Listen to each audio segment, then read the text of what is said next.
So the NFL, the NHL, and the PGA, among other sport tours, use special provisions in the tax code, quote, to exempt themselves from federal income taxes on earnings.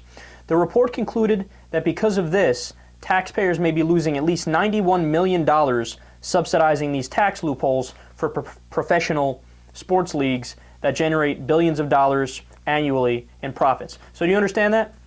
So what you have is these massively profitable industries, these sport industries, that don't need any help. They can succeed on their own in the free market. In fact, a lot of these have government monopolies. They're allowed to have a monopoly because they want to get all the best talent in the same league. So look, to a certain extent, it's understandable that they have a monopoly, but that doesn't mean they should get subsidies. But they are. They're getting special tax breaks, and they don't have to pay federal income tax. Gets worse.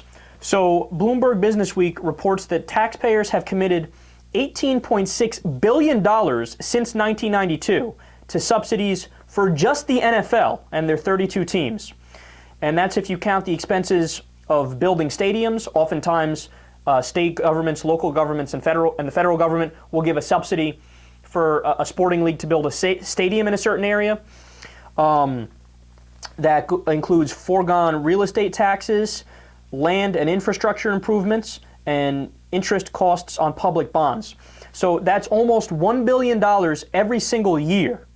And that's just for football. That our hard-earned taxpayer dollars subsidize this private industry.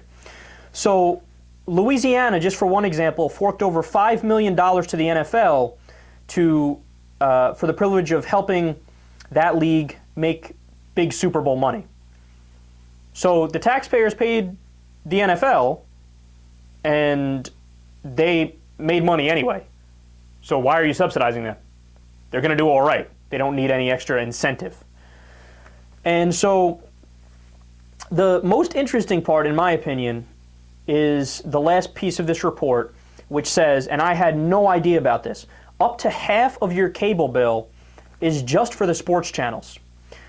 I had no idea. I thought, you kind of just imagine that all of the channels they all get equal money. But it turns out about half of your cable bill, up to half of your cable bill, is just for the sports channels, which are part of your basic package.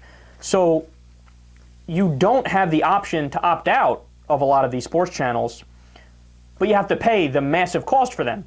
So the result is that non-sports watchers are subsidizing sports watchers. So in 4 or 5 different ways, however many I went through here, there is a sports tax in this country. Now look, I'm all for government doing the things specifically that business is too greedy to do, and the things that private enterprise shouldn't have an interest in, right? And I can lay out those things for you whenever you want. But when it comes to sports, games, I mean, God bless you if you love sports. I love sports. I'm the biggest NBA fan on planet Earth. But that doesn't mean that the taxpayer should be subsidizing my hobby.